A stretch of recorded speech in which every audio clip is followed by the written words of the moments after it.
Hi friends, Namaste. Nenu me Revathi. Welcome back to Revati Stocks channel. Please subscribe to my channel and hit the bell icon for new updates.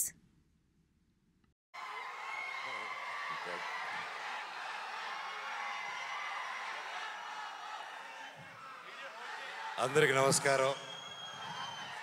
నాకు చాలా చాలా చాలా హ్యాపీగా ఉంది ఈరోజు ఇక్కడ రావడం. నా ప్రాణ స్నేహితుడు రామ్ చరణ్కి పుట్టినరోజు శుభాకాంక్షలు.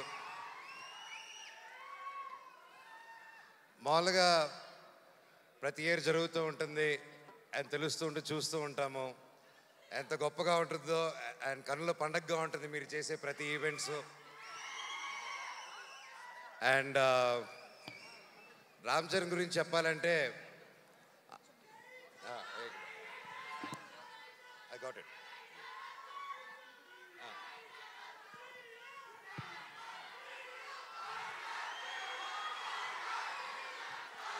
సో రామ్ చరణ్ గురించి చెప్పాలంటే చిన్నప్పుడు మేము చెన్నైలో ఉన్నప్పుడు అందరం కలిసి మా ఇళ్ళన్నీ పక్కపక్కన ఉండేది. అండ్ చాలా కన్నుల పండగగా ఉండేది, ఎందుకంటే అంతా వీధులన్నీ 2-3 వీధులు దూరమే ఉండేది అందరికీ. అండ్ చిన్నప్పటి నుంచి ఒక గుణం రామ్ చరణ్కి ఏంటంటే అతనికి ఎదురొచ్చిన మనిషి ఎవరైనా కష్టాల్లో ఉంటే సహాయం చేసే గుణం. అది నిజంగా ఈ రోజుల్లో ఎవరికి ఉండదు. అలాగే ఎంత గొప్ప నటుడో అలాగే గొప్ప మనిషి రామ్ చరణ్. నన్ను పిలవగానే ఈరోజు ఇక్కడ రావడం కూడా కారణం అదే. ఒక స్నేహితుడుగా అది నా బాధ్యత నేను మాట్లాడడం రామ్ చరణ్ గారి గురించి. ఎంతోమందికి ఈ కాలంలో చాలా విలువైనది ఏంటంటే అండి స్నేహం. స్నేహం అంత ఈజీగా పోతుందండి. మనిషి ఎదిగే కొద్దీ కొత్త కొత్త ఫ్రెండ్స్ కొత్త కొత్త వాళ్ళని పరిచయాలు చేసుకొని పాత వాళ్ళని మర్చిపోయి వెళ్తూ ఉంటారు. సో అలాంటి కాలంలో రామ్ చరణ్ అనే వ్యక్తి అతని చిన్ననాటి స్నేహితుల దగ్గర నుంచి ఎవరెవరితో టచ్లో ఉన్నారో ఈ రోజు వరకు కూడా ప్రతి ఒక్కరితో టచ్లో ఉంటూ ఆ గొప్ప గుణం చాటిస్తూ ఉంటారు ప్రతిసారి. ఒకసారి నా సందర్భంలో రామ్ చరణ్ గారికి ఒకసారి నేను యుఎస్లో ఉన్నాను. దుబాయ్లో వచ్చేసి ఒక ఫ్యామిలీకి కష్టం వచ్చింది. ఒక చిన్న ఆడపిల్ల, మన తెలుగు ఆడపిల్ల దుబాయ్లో కష్టపడుతూ ఉంటే వాళ్ళు ఇమిగ్రేషన్ ప్రాబ్లం వచ్చి సిగ్నేచర్లు పెట్టి చేసుకొని పాస్పోర్ట్లు తీసుకొని కుటుంబాన్ని అంతా లాక్ చేశారు. నేను 2018 నేను యుఎస్లో ఉన్నప్పుడు ఫోన్లు వచ్చాయి, నేను చేస్తున్నాను. అండ్ నాకు బాగా టైట్ ఇబ్బందుల్లో ఉన్నాను. ఆ ఫ్యామిలీకి డబ్బు అవసరం వచ్చింది. నాకు అర్ధరాత్రి పూట ఎవరికి చేయాలో తెలియక టక్కని రామ్ చరణ్కి ఫోన్ చేశాను.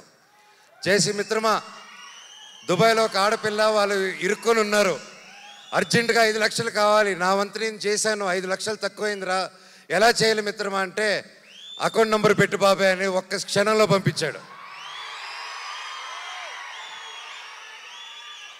నిజంగా బాబాయ్ ఆ పిల్లల ఆ పాప ఆశీస్సులు, వాళ్ళ తల్లిదండ్రుల ఆశీస్సులు వాళ్ళ జీవితాంతం నీకు ఎప్పుడు ఉంటుంది, నువ్వు చల్లగా ఉంటావు. ఆ శివుడిని కూడా నేను అదే కోరుకుంటున్నాను, నీకే కష్టం లేకుండా సుఖంగా ఇంకా వరల్డ్ వైడ్లో ఇంకా నంబర్ 1 స్టార్ అయిపోవాలి వరల్డ్ మ్యాప్లో అని ఆ భగవంతుడిని కోరుకుంటున్నాను. అండ్ లాస్ట్లో సింపుల్గా చెప్పాలంటే లాస్ట్ చెప్తారు, అందరూ ఇందాక వస్తుంటే ఒకటి అడిగారు, అవును నాకు అర్థం కాదు, మీరు ఎలా ఇన్ని సంవత్సరాల ఫ్రెండ్స్, మీరు మాత్రం మీ నాన్నలు ఇద్దరు మాత్రం కొట్టుకుంటూ ఉంటారు, కలిసిపోతూ ఉంటారు, మీ ఇద్దరికి ఎలాగనేసి నేను ఆయనకి ఏం చెప్పానంటే, అన్న భార్యాభర్తలు మా ఫైట్ మధ్యలో వెళ్ళినోడిని ఏమంటారో తెలుసా అన్నాను.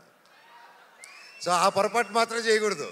వాళ్ళిద్దరు కూడా అంతే కొట్టుకుంటారు, కలిసిపోతూ ఉంటారు. వాళ్ళు ఒక క్యూట్ టామ్ అండ్ జెర్రీ లాగా అనమాట. వాళ్ళ రిలేషన్ దాదాపు 45 సంవత్సరాల నుంచి వాళ్ళ మిత్రులు ఒకే ఇండస్ట్రీలో పనిచేసుకుంటూ వచ్చారు. సో వాళ్ళు కూడా ఎల్లకాలం కలిసి ఉండాలని, చల్లగా ఉండాలని ఆ దేవుణ్ణి కోరుకుంటూ లాస్ట్లో a relationship between mega family and Manchu family should be like fish and water, but should not be like fish and man. Love you all and all the very best. నా పవన్ కళ్యాణ్ అన్నకు కూడా ఆల్ ది బెస్ట్ అన్నయ్య. ప్రతి ఒక్కరికి పేరు పేరున ఇక్కడికి వచ్చి ప్రతి ఒక్కరికి ధన్యవాదాలు. Thank you so much. I love you all. Thank you. Darling గారు. Thank you so much for coming and gracing the. Okay, ఇప్పుడు ఇందాక